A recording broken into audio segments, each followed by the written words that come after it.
Hello and welcome to the August 28th edition of the DRF Players Podcast. This is Mike Hogan and I'm joined remotely by two friends and colleagues, Mr. Peter Thomas Fornatel and Mr. Jonathon Kinchen. They're both, as you can see if you're watching, sitting next to each other in Saratoga. Welcome, gentlemen. How are you today, sir? It's good to have break things up a little bit, bring another person into my little in-home studio. That we're so confident we've worked out all the problems. We're now bringing guests in here. That's how we roll at DRF, folks. Yeah, straight from not sure if it's going to work to hubris. But I'm doing all right. I'm doing all right. Jonathon, great to see you. Great to hear your voice, and welcome again to the podcast. Yeah, thanks for having me. I got this is my handicapping shirt. People don't know this. I travel everywhere with my Zenyatta shirts. So I let the cat out of the bag on that one. I love it. I love it. All right. Well, good to have you here. We got a lot to cover today because after this, of course, if you're listening, it's probably going to be too late to join, but you can watch the archived version of the webinar that we're going to be doing, where we're going to be going through the Travers Day Late Pick 4 using Ticketmaker. So we got that right afterwards. So let's jump right into things before we get into the 4 races that we're going to cover for Public Handicapper. That will also be part, at least some of them will be part of the Pick 4 tomorrow. Before we do that, let's do a little tournament talk, because the two of you, obviously, and Jonathon, since you were on last, you had a huge score in the Hawthorne contest, which vaulted you to the top of the NHC Tour. So yeah. We talked about this a little bit for the article, Jonathon, but we've been sort of following your journey on the tour all along, so I'm going to ask you a very similar question. I had noticed there were several tournaments in a row this summer that had a lot in common. You had traveled to them. You've been doing very well on day one, looked in position to finally get that needed on-site score, and then something went haywire on day 2 and it didn't end up happening. You were kind of getting a little bit down to the wire, at least in terms of your summer travel with tournaments going into Hawthorne. What were you thinking mentally at that point? Was it weighing on you at all, the close calls? Where was your head at? Yeah, no, it was definitely weighing on me. I mean, I think all of horse players in general were competitive by nature, and so when you get in those positions where you've got a chance to win and it doesn't go the way you wanted it to, it can be frustrating. And being away from home and all the travel and on top of that, and for it to kind of seem like it wasn't really amounting to anything, it started to weigh on me a little bit. But, I knew that I was hopeful that I would eventually get some type of score. And so I just kind of kept my head down and kept working and eventually got it. How helpful was it to you that Hawthorne contest had such an unusual format in the tournament world, where they allow multi-race wagers? It's not like those other tournaments where at the halfway point you knew you were in the top 10, but you still had all this picking to do. How helpful was it that all your work was essentially done and your bets made, and you just had to sort of let that ride? Do you think that was a factor at all, or just a coincidence? Oh yeah, no, I love that format. And I'm a multi-race player. When I'm playing on my own or just playing, I'm at the track, and so that style really fits what I do. And so to be able to do that, I flew in the morning of, I went to the OTB, I played the Pick 5, and then I went to Arlington and I watched. And so it worked out perfectly, and I love that Hawthorne tournament, allowing you to do that. I think it's really cool. Were you originally planning on playing in the Monmouth tournament that's happening tomorrow? I know a lot of guys, folks are leaving here, folks are coming in around the country for tour purposes, not to see the Faro, but for the chance for the big points at Monmouth. Was that on your agenda? It was. No, it was. My friend Nick and I were actually going to go, and I've kind of selected the 4 tournaments that I really still want to go to the rest of the year, and unfortunately that one didn't really make the cut. I'd rather be here watching Faro than there betting on him. I guess I wouldn't be betting on him in the tournament, but yeah, no, I was planning on going, but now I get to be selective. I don't have to kind of run all over and go to places that are a little bit more of a challenge or making me miss something else I'd rather be doing. We should get into these races soon, but I just want to ask, what are the 4 that you're still planning on playing? BC, I assume. Yeah, BC. I'm going to play Santa Anita with my friends Nate Newby and Tom Quigley out there. It's the best tournament I've ever been to. They treat you so well. It's amazing. Del Mar in the fall, and Gulfstream. Maybe. Gulfstream. I'm going to go back to Gulfstream, and hopefully it doesn't rain this time. Oh, yes, that was a bit much. But yeah, for folks listening, if you want to qualify for the Santa Anita tournament or the Gulfstream tournament, hang out with this guy. We're running qualifiers this weekend on DRF. Qualify for those. And I think you guys can still hear me, but I did just lose my Mike Hogan feed. So I think I'm just going to filibuster until I get the call back on the line, since I'm talking about tournament stuff anyway. Jonathan, is your line still on? No, I'm dead as well. Okay, so they'll give us a call back, and in the meantime, you know what? We'll just keep chatting tournaments rather than faking it. You got this BC Qualify Round 2 tournament this weekend. What are your thoughts about the two-stage format? It's actually going to be returning in September with a slightly bigger buy-in, but the two-stage format will be back, where you just have to finish in the top 10% of round 1 to get into round 2. How does that change your approach as a player? Well, it didn't really change much when you're trying to qualify. I think if you try to get too cute and you say, oh, I'm just going to play a bunch of favorites and try to get some scores and just try to get in the... I just played them normally, and I just played the tournament like it was a normal tournament. Maybe the last couple races I would make some different decisions that were more positional rather than trying to actually make a lot of ground up to try to go for the win. But I love that format. It's actually the first format that I ever qualified, or first tournament I ever played in when I qualified for the BCBC last year. That's right, I remember that. And so you know, and it's this year I have 2, and I'm looking forward to that. And so, or this week I have 2, so I think it'll be good. I'm excited about it. It's a fun format, and folks should definitely think about dipping a toe in there next month. We also have action on NHC Qualify this weekend, and yet another chance to win your way to the NHC, where this guy landed 2 entries in the top 10 last year, and this year $2.5 million is going to be awarded out of that tournament. Play in that, have a chance to get your share of that big money at the NHC. It's really a horse-playing experience like no other. Am I exaggerating when I say that? No, it's 700 people that do what you do on Saturday and Sunday in one room. It's a lot of fun. Just the experience itself is awesome. That's very cool. All right, Mike, are you back in the mix here? I am back. You know, you lost me, but I never lost you. I listened to the whole thing. I just figured we'd persevere. I think we handled it with aplomb. For once, it wasn't my internet that went out. So there you go. You did great. Where should we go from here, Mike?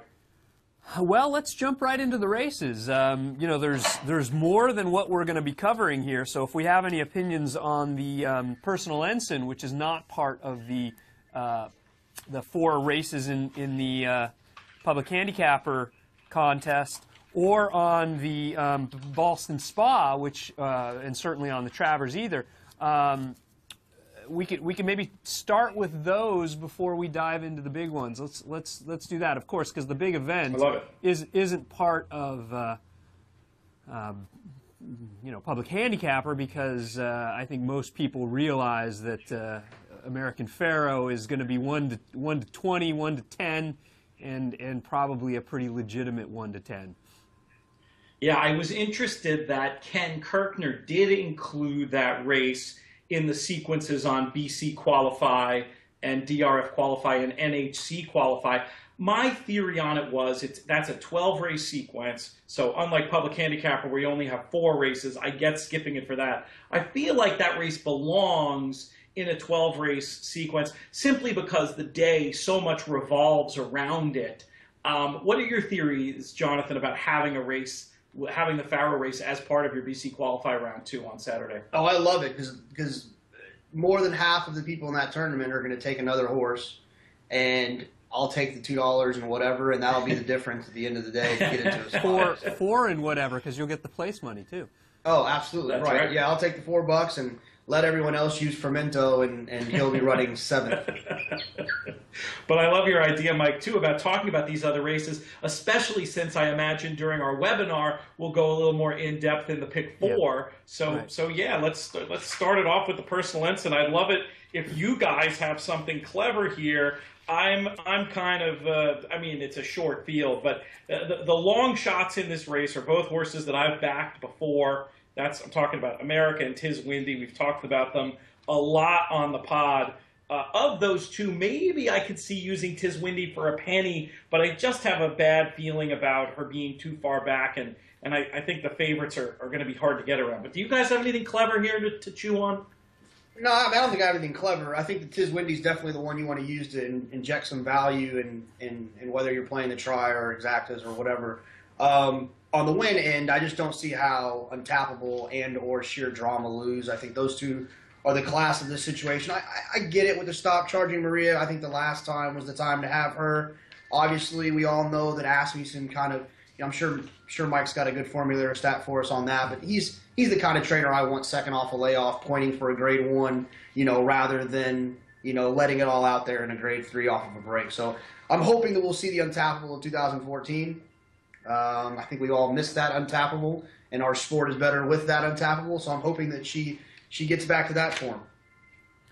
Yeah, and if you're getting Untappable as anything but the favorite, I think she becomes a little bit more interesting here. And that's kind of, for me, where the betting is going to go. But I'm with you. I'm against Stop Charging Maria, especially if she ends up being your favorite. And, I think the most likely winners are either Sheer Drama or Untappable. Yeah, I mean, just to talk about Stop Charging Maria another second. I mean, you have the obvious horse for course angle with her. She's got her versatility. I definitely take the point about having it her own way last time, and Untappable having to do more of the dirty work. But at the same time, with Stop Charging Maria, it seems like all this horse does is win at Saratoga and win 2-turn routes. But is your theory not so much that she has no shot, but that you just don't think she'll be value here, or do you guys actively dislike her?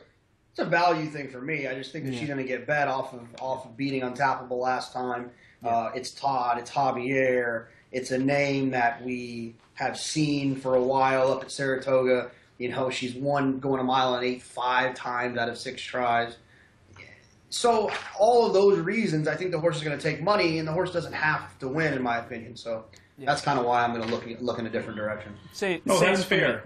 Yeah. And I've heard people say, I heard someone smart say, Untappable doesn't really have, so many excuses for these races as a 4-year-old. But I kind of think she does have an excuse for that last one, where I felt like she had to do more of the dirty work. And as Jonathan pointed out, sometimes it's a great bet, betting a good horse off a loss in a non-grade 1 going into a grade 1. That's an angle, actually, that I believe Brad Free espouses in his excellent book, Handicapping 101.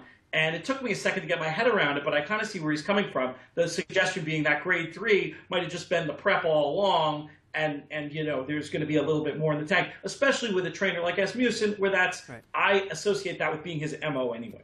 Right. Yeah. Absolutely. Look, Stop Charging Maria is a great horse.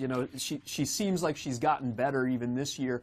And I think there are a lot of players that think, Untappable is not as good as what we saw last year. Stop Charging Maria is now better. I think if she gets bet down from the 2-to-1 morning line, and if Untappable is even able to drift up or even stay around that 5-2, I think it's absolutely a value play where you've got a horse where you can make some excuses for these races this year. I'm not sure if you go back in the Ogden Phipps, I'm not sure she's really a 1-turn horse. I think now, you mentioned it, Pete, I don't know if she really wants to be on the lead like she was in the last race. I think she could be sitting on a big one, and if she's not your favorite, then so much the better. Should we move on here, Mike, to the Bishop? Is that what's next? No, the Ballerina is next, right? The Ballerina is next, and that starts the public handicapper races. Do we want to just go straight through the card, or do we want to come back to those? I think we should go. Here's my vote. Tell me what you guys think. We go through the card, but the races that are in the races that we're going to talk about in the webinar, we do a little more speed round style. Yeah. We don't want the listeners to not hear our opinions, but we're going to get to go so much in depth there later that I say we go straight through and we just, we gloss a little bit when it comes to the ones we're going to talk about in the webinar, if that works for you guys. I like it. Okay, so race 7 is the Ballerina. It's a grade 1, 7 furlongs on the dirt for older fillies and mares. It is the first of the public handicapper races, and it's a good field. It's not the largest field in the world. We only have 8 runners, but I think you can make some good cases for a number of them. Pete, let's start with you. Where did you land in the ballerina?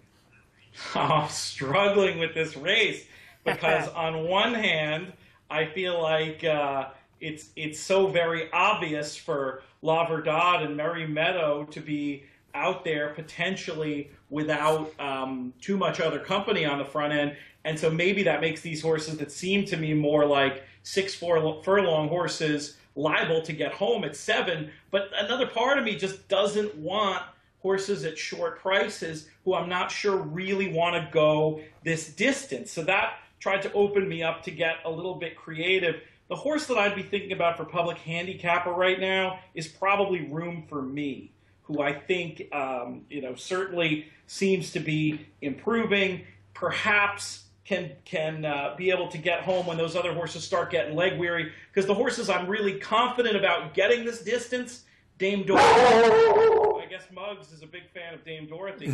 Dame Dorothy and Unbridled Forever. The problem with those horses is I'm just not sure they're quite brilliant enough, or I don't know if you want to frame it in terms of fast enough or classy enough. But I'm not sure that that I want to cast my lot in with them either. So maybe it's almost none of the above play for Room for Me here. This is the mail, man. And once he finishes dropping off the mail, it'll get quiet. I promise. All right. Well, maybe I'll dive in, and then once Muggs is done, we can go back to you guys. You know, Pete, I'm kind of thinking that there might be some early speed here with Merry Meadow, La Verdad, and even Sarah Sis, who I think is even on the cutback going to show some early speed, and it might actually be an interesting player at 20-1 because I think that the distance might suit her pretty well if she takes to the surface. But for public handicapper, I think Dame Dorothy might even be your most likely winner. Obviously, she loves the distance. She's a horse that's improving. I'm just afraid she's going to get bet. And for public handicapper, I'm going to look to a horse who has lost to 2 of the favorites in the last 2 starts. That's number 8, Street Story.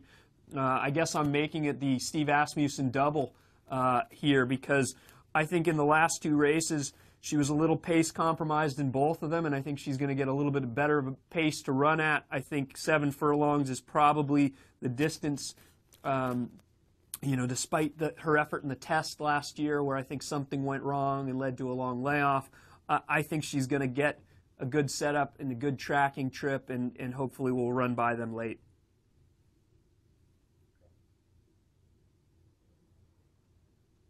Okay. So I think we've lost Pete and I can hear Jonathan you, again. You just came back to me. Okay. So if Nathan calls Jonathan, and yes. These cell calls are no bueno today. I think there's too many people in town. There were no joke. I was over there this morning to watch Farrow work out.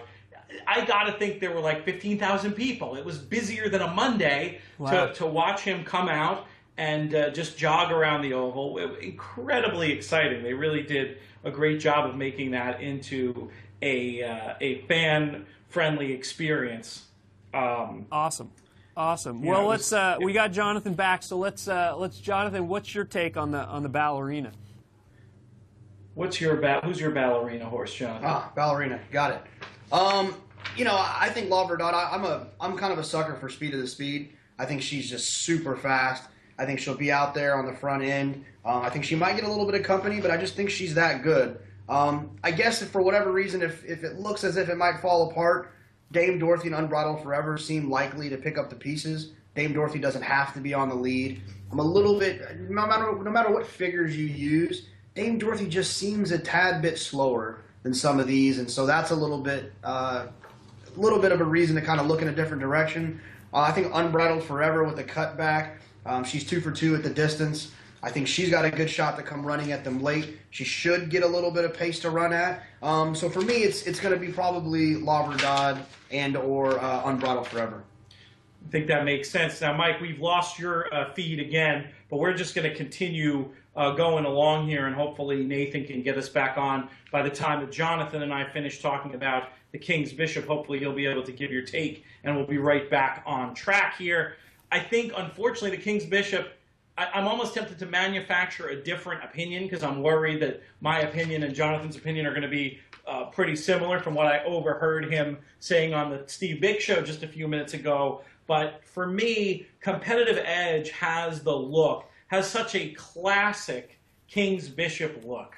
You know, that horse that has that real sprint talent, maybe even showed some sprint talent at Saratoga, went and tried going longer, found that competition a little too tough, but really didn't run all that bad in the Haskell, all things considered. Now he's back running where it feels to me like he should be running, and I just think he's going to be super duper tough. We know he loves the track, and I mean, maybe part of the reason of running in the Haskell, I was so confused. Folks who were watching or listening to the pod before the Haskell, I kept saying this horse is definitely going to scratch. Michael Tabor has part ownership. He also has, you know, obviously is involved in the breeding rights on the Faro side. Why are they running this horse? Why are they running this horse? Well, maybe part of why they were running the horse was as a prep.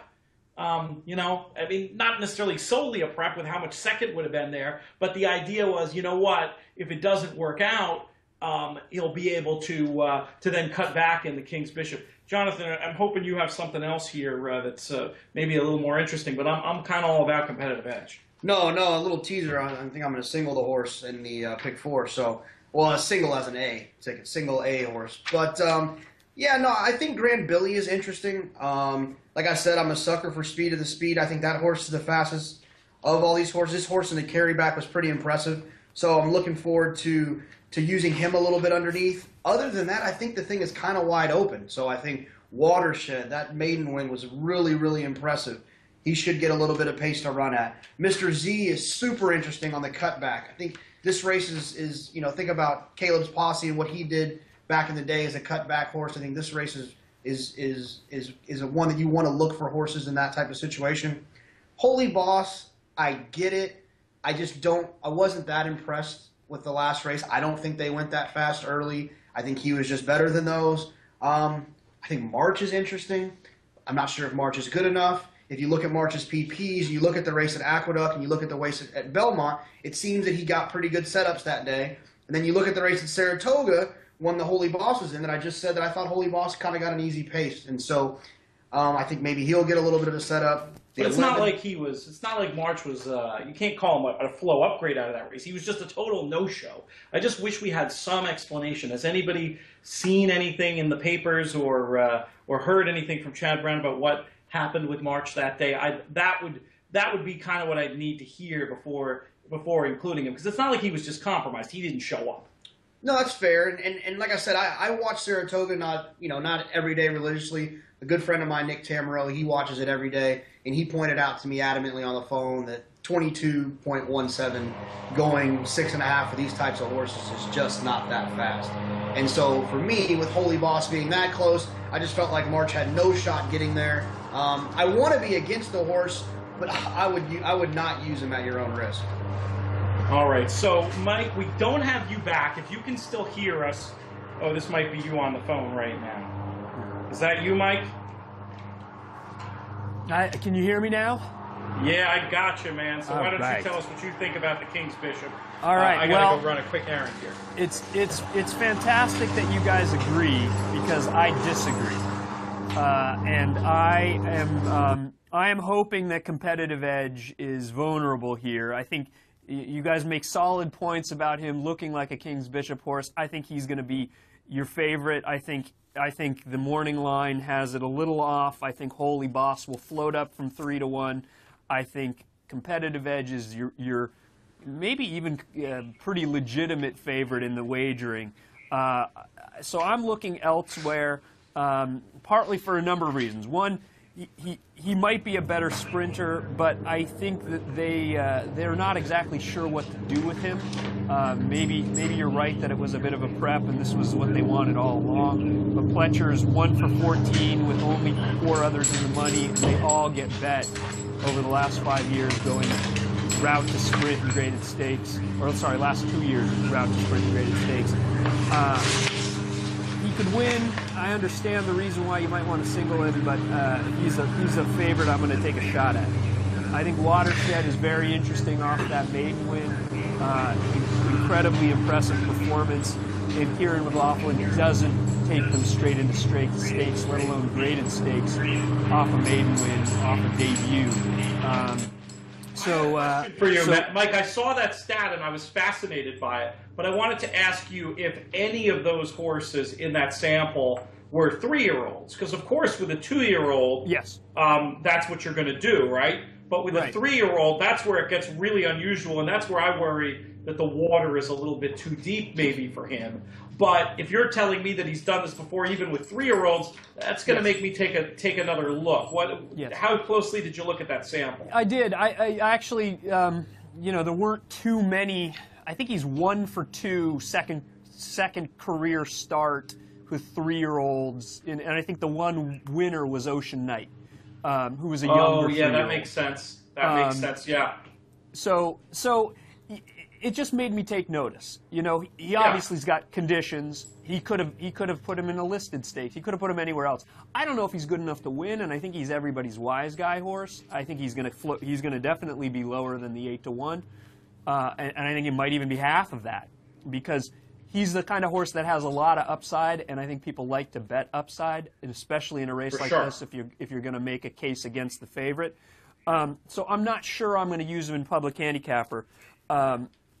There are a couple others that I really, really like that are much bigger prices. Let me ask you guys, did you guys watch the film on either Limousine Liberal or Run Happy? I did. I watched both. Yeah. I was a little bit more impressed with Run Happy than I was with Limousine Liberal. But you can't really ignore that price. Yeah, well, they're both some lightly raced horses, and Run Happy, at least from, I don't know the story behind him. Obviously, I know he's owned by James McAvale, he's known, and he's moved around to a few different trainers, a couple different trainers already in his short career. But just watching the way that horse runs, he never breaks well, and then he always does this rush-up move that seems like it never works, but it works fine for him. At least in the sprints, he's 3 for 3.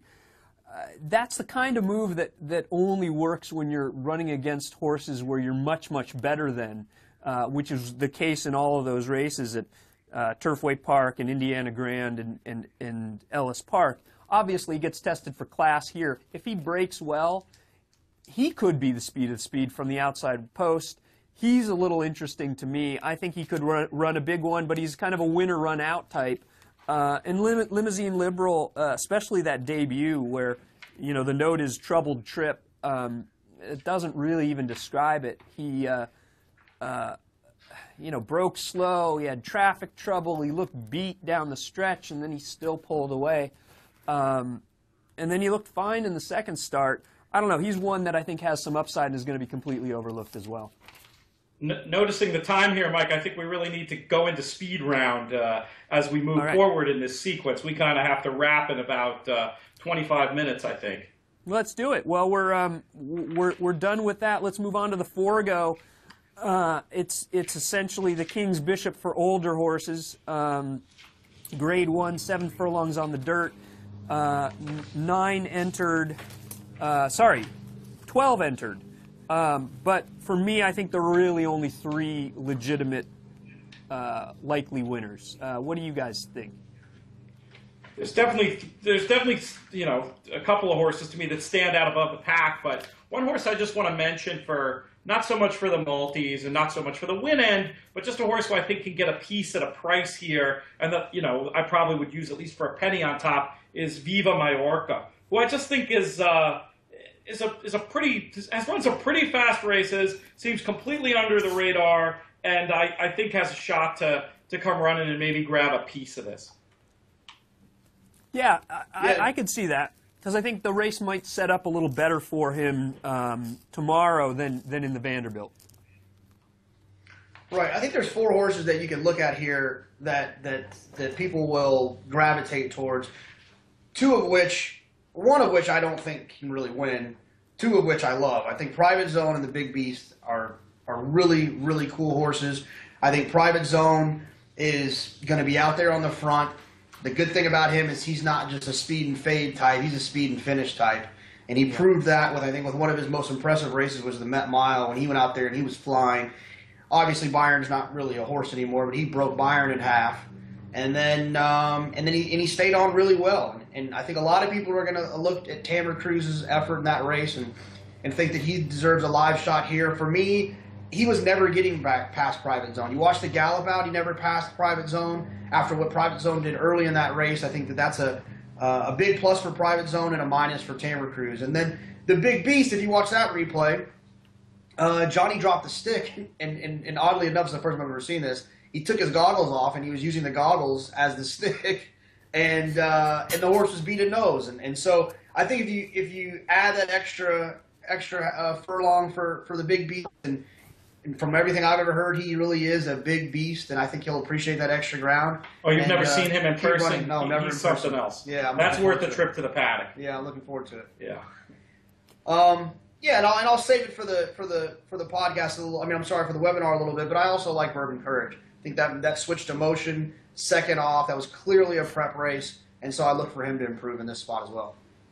Yeah, I mean, I'm not going to disagree too strongly with you guys. I think it comes down to Private Zone and the Big Beast, but I do like Tamara Cruz a little bit, and I think potentially for public handicapper, I might end up picking him just because he's going to be a better price, and I think he might get a better setup. Yeah, I take Jonathan's point about that like the way that race played out through the stretch. It doesn't bode well for Tamara Cruz, but I think what you'd have to do is sort of forgive that. He had kind of a weird break, didn't he? Right, yeah, no, he did. And then he kind of rushed up. So I think you can make some excuses for him if you want to. But we should probably move on to the sword dancer here, huh? Absolutely. So it's the 10th race. It's the final race in the Public Handicapper Series. It's the 1.5 mile sword dancer, Grade 1 on the turf from $1 million. And there's a big horse in here. What's your take on our 8-5 morning line favorite, Flincher? Well, I've said it before on this show when he was coming over last year for the Breeders' Cup Turf. I've always thought, while incredibly talented, that he's more of a grinder type horse who benefits from having a 3 furlong stretch to be able to really put his best run. And I've never seen him necessarily having the turn of foot or the quickness, that short burst of speed that so often is helpful in these European horses who come here. He's so classy. He's very fast. He could easily win. I am not in a hurry to take him at the short price he's going to be. And call me insane, because I've picked this horse on the show so many times, and I always come away with a different excuse for him. One more try for Imagining. One final try for Imagining, who I don't know what happened in the Bowling Green. I cannot imagine it was a tactical decision by John Velasquez to take off and go ridiculously wide early into the first turn last time. I think the horse kind of took off on him. I think Imagining is a difficult horse to ride. He clearly is, because he gets himself in trouble just about every race. So I don't know what the plan is. I've heard some scuttlebutt that they may attempt to use this horse's early speed like they used to keep him out of trouble. Whatever the case is, I think the world is fed up with Imagining, and he actually will be this price of 8-1 in this morning line, and I ain't going to lose to this horse if he's longer than 6-1. No, I can't disagree with that. I think that watching that race will explain that Imagining just had a really weird trip there, and so I can forgive him for that one. I can't forgive the fact that he hasn't been much of a win type anymore, which can be a little bit frustrating. But for me, visually, I'm a sucker for the tape. Sometimes we all fall, victim to looking at the numbers too much. But Messi's 2 races in America are just so impressive. I mean, he was in hand. I think it's the coolest thing in the world, watching horses win in hand. It's just effortless, and I love it. And so I'm gonna lean on Messi a lot. I think that you're silly not to include the big horse and Flincher, but I'm gonna definitely hope to get Messi home and hope that he can prove how good he really is versus Screw. Let me tell you about Messi. One little factoid: when I went over there this morning to watch Farrow work, I used my nifty press credential to park on the backstretch, and I parked in front of the motion barn. And as I pull the car in and take my semi-illegal space at the motion barn, this great-looking horse comes up and walks right by me, and sure enough, it was Messi. And that's one of those stereotypical old racetrack things is one of those old saws. You're supposed to bet on the first horse that you see when you arrive at the racetrack. So for me, I know he's not racing today, it's tomorrow, but I have to sort of extend that old idea and bet on Messi for that. But Mike, I know you have kind of a negative stat on him, or I don't know if it was a stat or a negative idea about him. Why don't you tell us why we're wrong to be giving so much credit to this horse? Well, no. So here's the thing. I am with you guys, or at least Pete, your logic about trying to beat Flincher here. He's won for his last 12. You know, he runs his races, but he seems to find ways to lose. And obviously, if he's the best horse in the field, simple as that. But, you know, I don't want him at the short price. I think he might even be lower than the 8-5. I think he might be evens or even odds on. And I think there are some interesting ones. And Messi was the one I first landed on. And if you get the 10-1, I'd take it. I think he's an improving horse, and since he's gotten in Motion's barn, he's done nothing wrong. I know they've had this race in mind for him since they brought him over. He was working with Main Sequence, obviously before he was retired. So they thought a lot of him before he even raced in North America. But I just wonder if everybody is going to be thinking the same way. They don't want anybody out of the Bowling Green. Those horses have all kind of been beating up on each other, and, you know, Twilight Eclipse is not that interesting or exciting, and I think he's just the wise guy horse in the race, and I'm afraid he's going to get bet down to maybe half of that morning line of 10-1. So that's one concern. And then the other thing I noted is he has not worked since that last race on August 6th. He at least has not had a published work. And it made me look through all of Motion's runners in the last 5 years that have won graded stakes. He said 43 turf route graded stakes in the last 5 years. Only 2 of them won without a work since the prior race. 2 for 28 with 7 other in the money. So look, I don't know if it's a negative. I don't know what even to take from it. But I just found it a little odd and a little interesting because he usually likes to give a little bit more time than, 23 days that he's giving Messi here. I mean, that's it. Believe me, I commend you for coming up with stuff like that, especially with a horse like this. I think you make a great point about it being everybody's wise guy horse and maybe not being the 10-1. And the shorter his price, the more stuff like that to be able to try to look for potential holes is important to me. That said, the two things are on the tape, as Jonathan said, like the way this horse has won. Maybe he's just that sharp right now, and he doesn't want to risk putting him over the top. And then the real factor for me is just Motion is just one of these trainers that he doesn't have a cookie cutter. Like those training pattern things matter to me a lot more with certain trainers who I believe can only kind of do it one way, and the horse either fits their program or doesn't fit their program. Motion trains every horse, I think, according to the specifications of that horse, and I don't trust anybody more than him in terms of coming up with an individual program. So, again, good on you for doing that legwork, but it doesn't really bother me with this horse. Yeah, And no, then, a thing that, real quick, Mike, just a thing that you might also want to consider is, and I don't know how it works at Fairhill, but there's a chance they missed the work. I mean, it's a smaller private facility. It's not They like call it's in the the racetrack. works there. There's a chance that the work just got mixed. I don't know for sure. I'm just guessing that's how I would look at it, that potentially the work was just missed. Yeah, it's possible. Look, I don't say that to dissuade. I just found it interesting and was curious how often he'd done something like that.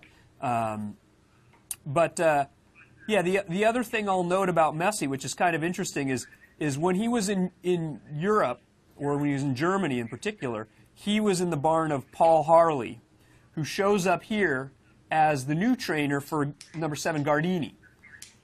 And if you compare the German form of Gardini and Messi, Gardini is a standout compared to Messi.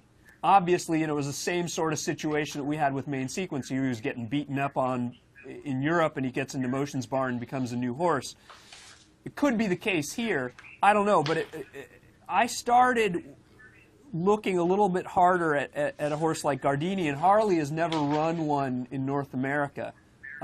It just made me wonder why this horse is showing up here now. Yeah, I mean, I think the story about Messi is that he was a bleeder, right?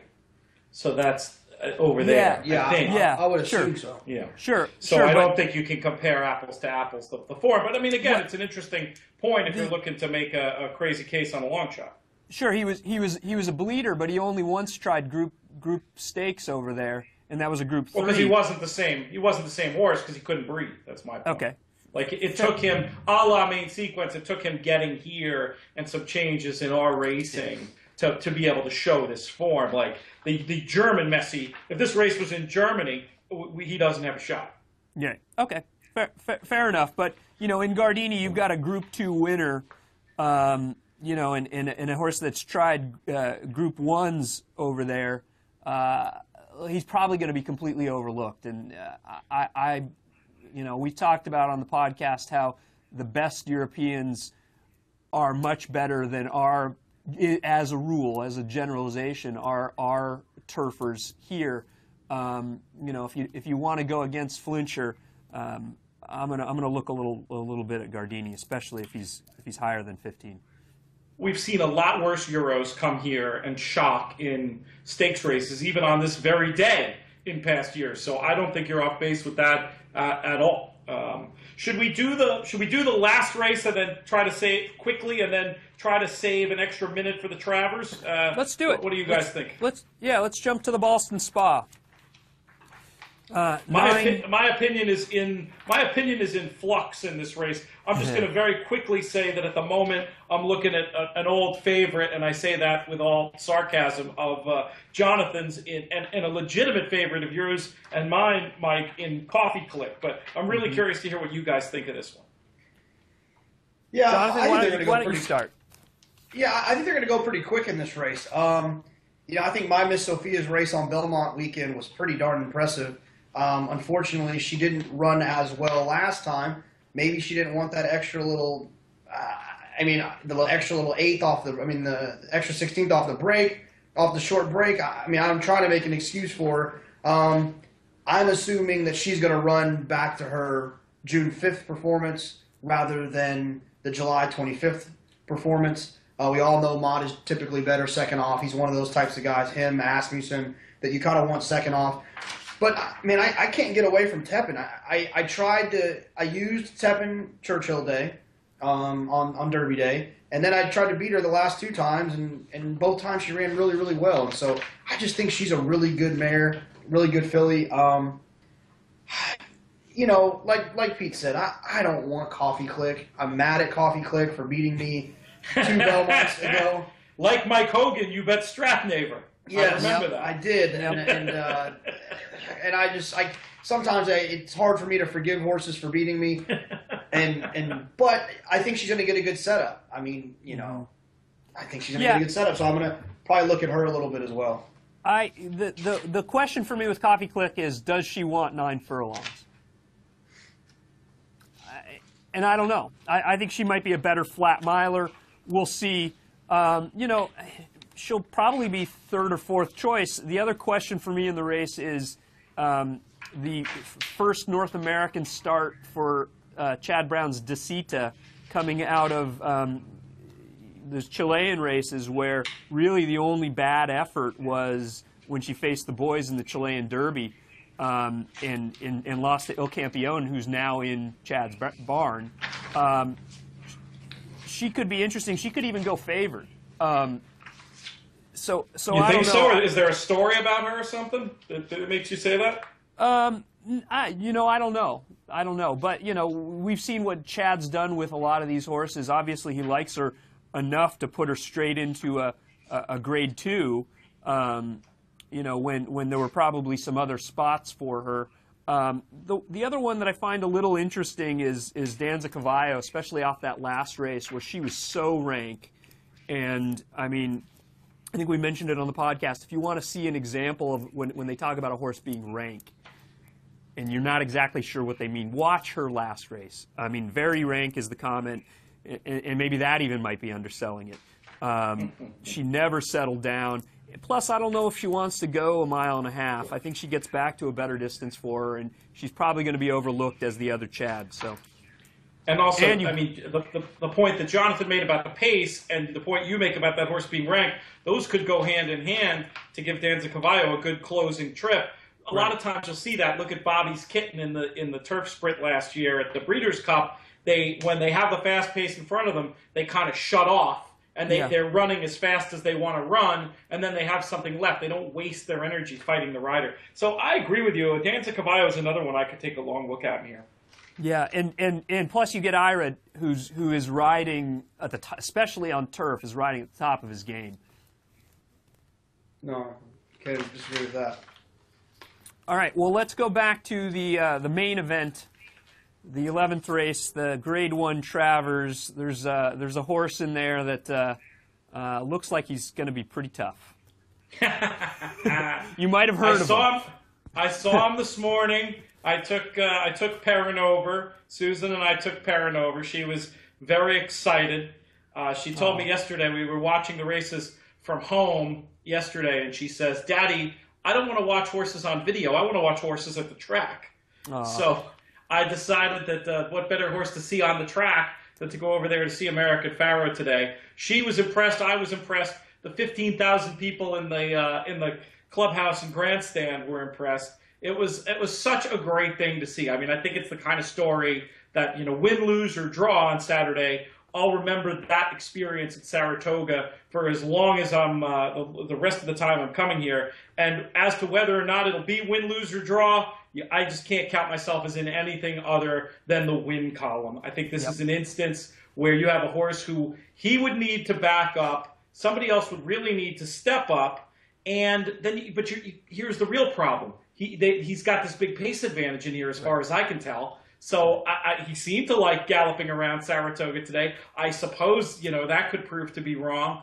I'm not telling you anything you don't know, and I apologize for that. But for me, I could see just making him stone cold in the picks. I'm very curious what you guys think about that. I don't know if we want to have that discussion now or save it for the webinar. But that's what I'm doing. I'm just gonna cast my lot in with the Pharaoh, and if it's not his day, you know what? It happens. Secretariat lost here. Nobody says this is a Mike Hogan line that I've stolen many times since you said it recently on the podcast. Nobody says that's Secretariat. He really would have been one of the all-time greats of the turf if he only hadn't lost to Onion. It's not the way the game works. So whatever happens, he's still a horse that I love. But I don't anticipate having to have an Onion moment on Saturday. No, I completely agree. I don't see how the horse loses. Obviously, and if it was just a normal race on a Thursday, you'd be looking to single the horse just because of the pace advantage that he has. Not to mention how brilliant the horse has been. I was writing in my PPs, and I started writing on his page. I'm like, why am I wasting time? And then I circled 3 1s in a row, and I put a TC next to it because the horse won the darn Triple Crown. That's a unique. You've never gotten to make that note in your form before. I wrote TC. LOL. I laughed that I did that. I think that in this race, you have to kind of separate the horses that are going to actually try to win the race from the horses that are going to try to get a piece. I think Frosted and Texas Red are both really nice horses. I think that they're going to make a run at Pharoah at some point, and he's going to break them. And then some horse that makes no sense is going to get up for a piece. That's how I see the race happening. I think that's what happened at the Haskell. Dale Romans will probably tell you that Keen Eyes has a chance to win, so he might fall in that category of getting broken early as well. I think Upstart has a good shot to get a piece of it. I think Smart Transition has a good shot to get a piece of it. I don't think anybody can win but American Pharoah. Yep. I'm with you guys both on that. Partly because, as you say, he doesn't have anybody that's really going to test him early. I mean, anybody that tries to test him early is just going to jeopardize their own chances. And so I think he can kind of control things from potentially an inside post, maybe even the rail post.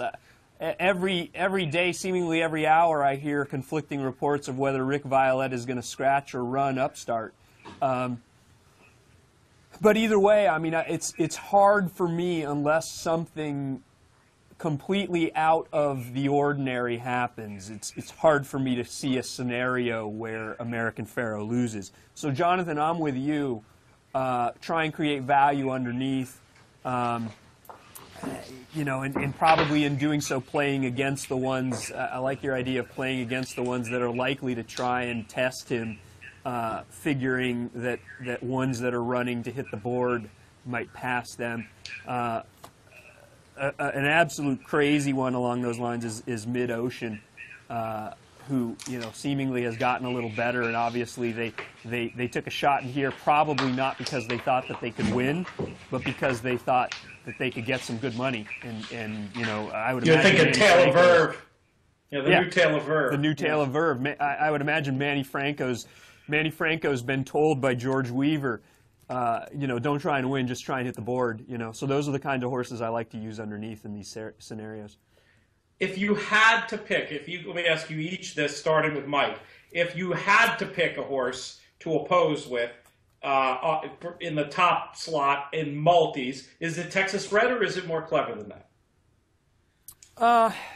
Well, I think that they got the morning line a little flipped. I think Texas Red's going to be your second choice, and he's probably the most likely of anybody that could possibly defeat American Pharoah. We've seen Frosted try a couple times, and we've seen how that worked out. We haven't seen Texas Red since he's gotten good. We haven't seen Texas Red take a shot at American Pharoah. And so I think that the people that don't want to bet American Pharoah at 1-5 or 1-10 or 1-20 are probably going to land on Texas Red. So I think he's going to be your second choice. And I guess if you make the case that he's improving and he's kind of changed his strategy a little bit, he's not a stone-cold closer anymore and might have a little bit more tactical speed, maybe you can create a scenario where he does end up getting the best of American Pharoah, but I wouldn't be looking to bet too much real money on it.